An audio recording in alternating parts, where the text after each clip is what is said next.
Toys gallery में घूमकर अपने लिए खिलौने पसंद कर रही साक्षी की नजर अचानक से एक गुड़िया पर जाकर अटक जाती है। ये गुड़िया दिखने में कुछ अजीब सी नजर आ रही थी। लंबे बाल और रहस्यमयी सी मुस्कान वाली इस गुड़िया के होठों के पास लाल रंग का एक धब्बा भी लगा हुआ था। साक्षी लगातार उस गुड़िया को देख रही थी। अचानक गुड़िया की गर्दन साक्षी की तरफ घूमती है और वो पलक झपकाने लगती है। गुड़िया के पलके झपकाते ही अचानक से टॉयज गैलरी की लाइट फ्लक्चुएट होने लगती है और वहां लगे आधे से ज्यादा बल्ब टूटकर जमीन पर गिर पड़ते हैं। जैसे ही बिजली की सप्लाई कटती है तुरंत इन्वर्टर ऑन हो जाता है और अल्टरनेट बल्ब ऑन हो जाते हैं। इसके कारण अब गैलरी में हल्की मध्यम सी रोशनी ही नजर आ रही थी। वाओ, डॉल ने तो अभी अभी अपनी आईज ब्लिंक की। मुझे ये डॉल बहुत अच्छी लगी। हेलो एमिली, मैं तुम्हें एमिली बुला सकती हूँ ना? साक्षी के इतना कहने पर डॉल एक बार फिर से अपनी आंखें ब्लिंक करने लगती है और उसके होंठ थोड़े से और फैल जाते हैं जैसे कि वो मुस्कुरा रही हो। साक्षी उस गुड़िया के सम्मोहन में आ गई थी। तभी उसकी माँ वहां पहुंच जाती है और उसका हाथ पकड़कर खींचते हुए साक्षी को टॉयज गैलरी से बाहर ले आती है। राज, तैयार हो गया? ड्राइवर को बोला था ना आपने टाइम पर आने को। अरे रेवती, आज सैटरडे है। आज का पूरा दिन मेरी प्रिंसेस के लिए है। ड्राइवर सुबह 6 बजे ही आ गया है। तुम बस ये बताओ मेरी प्रिंसेस रेडी हुई या नहीं? मिसेस राज, आपको मिस्टर आडवाणी की सेहत का जरा भी ख्याल नहीं है। पूरा वीक कितना काम करते हैं ये, हर समय बस मीटिंग मीटिंग। और मिस्टर आडवाणी, आप थकान नहीं होती आपको? अब आप तो अपना ख्याल रखोगे नहीं, इसीलिए मैंने ये जिम्मेदारी अब अपने ऊपर ले ली है। हर सैटरडे आप मेरे साथ बाहर चलोगे। वहाँ मैं आपको शॉपिंग कराऊंगी, मूवी दिखाऊंगी और अच्छा अच्छा खाना भी खिलाऊंगी।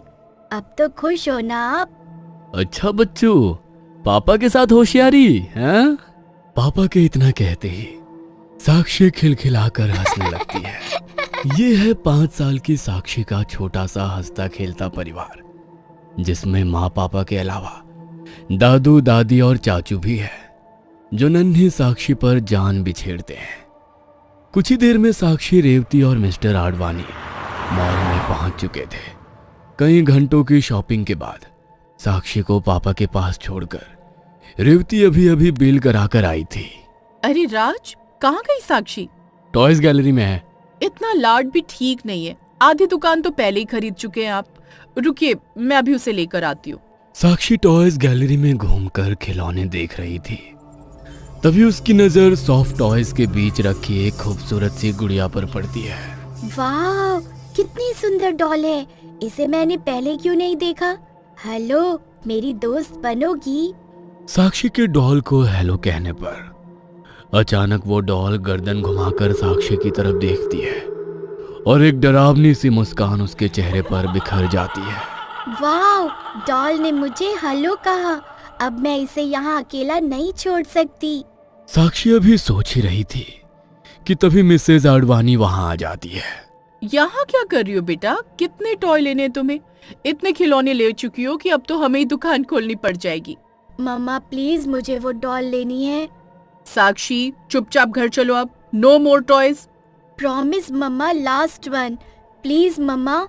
साक्षी ने डॉल खरीदने की जिद पकड़ ली थी और उधर साक्षी की जिद देखकर रेवती का गुस्सा आसमान छूने लगा था। क्या रेवती, तुम भी ना बच्चे के साथ बच्चा बन जाती हो। जहाँ इतने खिलौने लिए और एक सही, क्यों रुला रही हो बच्चे को? हेलो प्लीज, वो डॉल भी दे दीजिए। सर, हमारी शॉप में कोई डॉल है ही नहीं। हम डॉल सेल नहीं करते। मैं देखता हूँ बच्चे ने क्या पसंद किया है। आओ बेटा आओ, अंकल को बताओ क्या चाहिए तुम्हें। शॉपकीपर साक्षी की उंगली पकड़कर उसे पूरे शॉप में घुमा लाता है, लेकिन वो गुड़िया उसे कहीं दिखाई नहीं देती। बेटा, मैंने कहा ना हमारी शॉप में कोई डॉल नहीं है। अच्छा आप रुको, मैं आपको एक से बढ़कर एक कैरेक्टर दिखाता हूँ। बहुत अच्छा कलेक्शन है हमारे पास सॉफ्ट टॉयज में। शॉपकीपर एक के बाद एक दूसरा टॉय दिखाता जा रहा था, लेकिन साक्षी मुंह फुलाए खड़ी हुई थी। नहीं देखना मुझे ये सब, मुझे वही डॉल चाहिए। उसकी बड़ी बड़ी आंखें थी और लंबे बाल भी थे। वो मुझे देखकर मुस्कुरा रही थी। मैंने उससे पूछा कि क्या तुम मेरे साथ चलोगी, तो उसने चलने के लिए हाँ भी बोला। सब आपकी वजह से हुआ है मम्मा, वो नाराज हो गई है मुझसे, अब वो नहीं आएगी। देख रहे हो आप सर चढ़ाने का नतीजा। अरे इतने टॉयज है दुकान में, जो चाहे ले लो, लेकिन नहीं, इसे तो वही डॉल चाहिए जो शॉप में कभी थी ही नहीं। मम्मा आप समझती क्यों नहीं है, डॉल थी वहाँ पर, लेकिन आपने उसे लेने से मना कर दिया, इसलिए वो नाराज होकर चली गई है। रेवती राज यहाँ तक कि दुकानदार भी साक्षी को समझा समझा कर थक गए थे कि दुकान में वैसी कोई डॉल है ही नहीं जैसे उसे चाहिए, लेकिन वो कुछ भी सुनने को तैयार नहीं थी। साक्षी लगातार रोती ही जा रही थी और बार बार बस उसी डॉल की बात कर रही थी। रेवती और राज प्यार, गुस्सा, लाड, धमकी सारे अस्त्र चला चुके थे, लेकिन साक्षी तो मानो अपने बस में ही नहीं थी। घर पहुंचकर साक्षी बिटिया आओ, दादी के हाथ से खाना खा लो। अच्छा, कल हम शहर की सबसे बड़ी दुकान पर जाएंगे और जो भी गुड़िया हमारी बिटिया रानी पसंद करेगी वो सब की सब हम तुम्हें दिलवा कर लाएंगे। अब आओ भी। नहीं दादी, मुझे खाना नहीं खाना, मुझे बस वो गुड़िया चाहिए। जब तक मुझे वो डॉल नहीं मिल जाती मैं किसी से बात नहीं करने वाली। देर रात तक उसी गुड़िया के लिए जिद करते हुए साक्षी सो जाती है। अगले दिन सुबह। गुड मॉर्निंग बेटा, याद है आज क्या है? आओ जल्दी से हम कॉल करके विश कर देते हैं। रेवती की बात का जवाब दिए बगैर साक्षी आकर डाइनिंग टेबल पर बैठ जाती है। ये देखो, ये है तुम्हारी बेस्ट फ्रेंड आरजू की बर्थडे पार्टी इनविटेशन।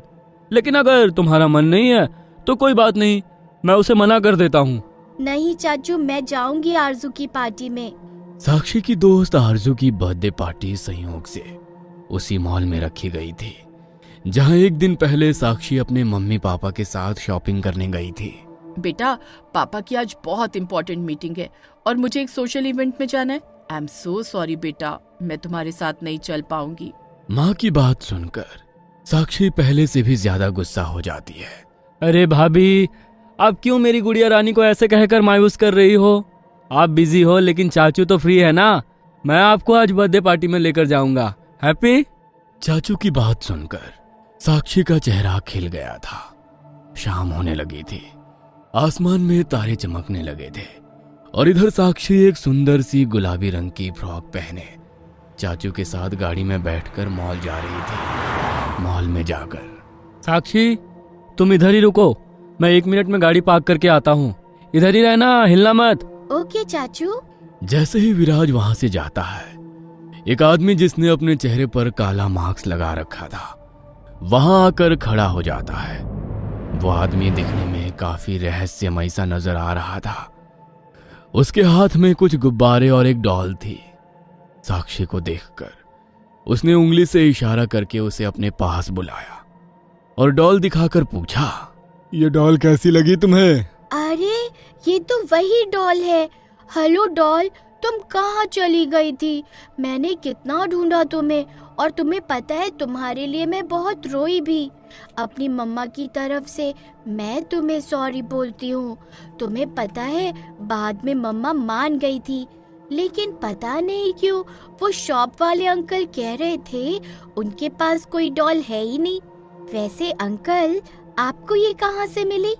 साक्षी के सवाल के जवाब में उस मास्क वाले आदमी ने साक्षी के सर पर हाथ फेरा और डॉल उसके हाथ में थमाकर चुप रहने का इशारा किया और अचानक गायब हो गया। अरे ये डॉल कहाँ से आ गई? अच्छा, घर से ही लेकर आई हो ना बेटा? बेटा, पार्टी में डॉल लेकर आओगी तो ये वहीं छूट जाएगी, इसे घर पर छोड़कर आना चाहिए था। विराज अभी बोल ही रहा था कि उसका फोन बजने लगता है। अरे ये रिया का अचानक फोन आ गया, नहीं उठाऊंगा तो मुंह फुला लेगी। वैसे ही बात बात पर शादी तोड़ने की धमकी देती है। अब साक्षी बेटा, 2 मिनट रुको, एक इम्पोर्टेंट कॉल आया है, मैं अभी अटेंड करके आता हूँ। हाँ। विराज कुछ देर तक अपनी मंगेतर से बात करने के बाद आता है और साक्षी को लेकर मॉल के अंदर छोड़ देता है। जब तक साक्षी बर्थडे में पहुंची, पार्टी शुरू हो चुकी थी। अरे साक्षी, आओ ना, हमारे साथ खेलो। क्या वहाँ एक कोने में बैठी हुई हो? नहीं, मैं अपनी फ्रेंड को अकेला नहीं छोड़ सकती। तुम लोग खेलो ना। हैं? कौन सा फ्रेंड? हमें तो कोई नजर नहीं आ रहा। ये है ना मेरी न्यू फ्रेंड। अरे साक्षी, डॉल को फ्रेंड कौन बनाता है? और कहाँ से ली तुमने ये अजीब सी डॉल? हर्ष देखो, ये डॉल कुछ अजीब नहीं लगती। इसके चेहरे पर ये रेड रेड क्या लगा है? कितनी अजीब सी है इसकी आंखें। मैं तो इससे टच भी ना करता। तुम दोनों जाओ यहाँ से, मुझे तुमसे कोई बात नहीं करनी। साक्षी को चिंटू और हर्ष का मजाक उड़ाना बहुत बुरा लग रहा था, इसलिए अब वो गुस्से में एक कोने में बैठी हुई थी। चिंटू और हर्ष साक्षी के पास से चले गए थे, लेकिन वो पार्टी में सभी बच्चों से साक्षी की डॉल की तरफ इशारा करके मजाक कर रहे थे। अचानक चिंटू और हर्ष जाकर दीवार से टकरा जाते हैं और जमीन पर गिर पड़ते हैं। एक तरफ वो दोनों दर्द से करा रहे थे और दूसरी तरफ साक्षी उन्हें देखकर जोर जोर से हंस रही थी। साक्षी का ये अजीब बिहेवियर पार्टी में किसी को भी समझ में नहीं आ रहा था। चिंटू और हर्ष लगातार दर्द से करा रहे थे, इसलिए जल्दी से उन्हें अस्पताल ले जाया जाता है, जहां पता चलता है कि चिंटू के हाथ में और हर्ष के पांव में फ्रैक्चर आ गया है। पार्टी में हादसा होने के बाद सभी पेरेंट्स अपने बच्चों को लेकर वापस अपने अपने घर पहुंच जाते हैं। अगले दिन बेटा, क्या हुआ था पार्टी में? कैसे उन दोनों को इतनी चोट लगी? झगड़ा किया क्या दोनों ने? जो हुआ अच्छा हुआ, उनके साथ ऐसा ही होना चाहिए। साक्षी, ये क्या बोल रही हो तुम? अपने दोस्तों के बारे में ऐसे कौन कहता है? देख रही हूँ आजकल बहुत अजीब बिहेव करने लगी हो। पहले मॉल में तुमने इतना बड़ा तमाशा कर दिया और अब अपने दोस्तों के लिए ऐसे बोल रही हो। रेवती ने देखा जब वो अपनी बेटी को डांट रही थी, उस समय साक्षी अपने हाथ में पकड़ी डॉल को देखकर मुस्कुरा रही थी। ये क्या है साक्षी? मैं तुमसे बात कर रही हूँ ना। और ये डॉल कहाँ से आई तुम्हारे पास? ये मेरा गिफ्ट है मम्मा, देखो ना कितनी अच्छी है ये। मैंने इसका नाम भी रखा है एमिली। अच्छा है ना? ये गिफ्ट है? ऐसे रिटर्न गिफ्ट कौन देता है? कुछ अजीब सा महसूस हो रहा है इसे देखकर। पता नहीं क्या ट्रेंड है ये रिटर्न गिफ्ट देने का। आजकल के फैशन मेरी समझ से बाहर है। दिखाओ तो जरा। नहीं मम्मा, आप इसे नहीं ले सकते। एमिली नाराज हो जाएगी। मैंने एमिली को प्रॉमिस किया है कि मैं इसे हमेशा अपने साथ ही रखूंगी, किसी को नहीं दूंगी। साक्षी बोल रही थी, तभी रेवती के पास एक फोन कॉल आता है। बेटा, तुम्हारी फ्रेंड अनु की मम्मा का कॉल था। हम लोग अभी हर्ष और चिंटू से मिलने जाएंगे। उनकी तबीयत सही नहीं है ना? मैंने कहा ना मम्मा, उनके साथ जो हुआ अच्छा हुआ। मैं उनसे मिलने नहीं जाऊंगी। बेटा, वो आपके बेस्ट फ्रेंड है, ऐसा क्यों बोल रही हो आप? आपका झगड़ा हुआ क्या उनसे? बोला ना मुझे नहीं जाना। इतना कहकर साक्षी गुस्से में वहां से चली गई थी। कुछ समझ नहीं आ रहा ये ऐसे क्यों रिएक्ट कर रही है। आप प्लीज थोड़ा ख्याल रखेंगे इसका। मैं हॉस्पिटल होकर आती हूँ। आखिर क्या चल रहा है रेवती के घर में? साक्षी के अजीब बर्ताव का कारण क्या समझ पाएगी रेवती? क्या आने वाला समय कोई अनहोनी लेकर आएगा? जानने के लिए देखना ना भूलें कहानी का अगला भाग। और हाँ दोस्तों, कहानी अगर पसंद आई हो तो हमारे channel once upon a time Hindi को सब्सक्राइब जरूर करें और बेल आइकन को प्रेस करना ना भूलें।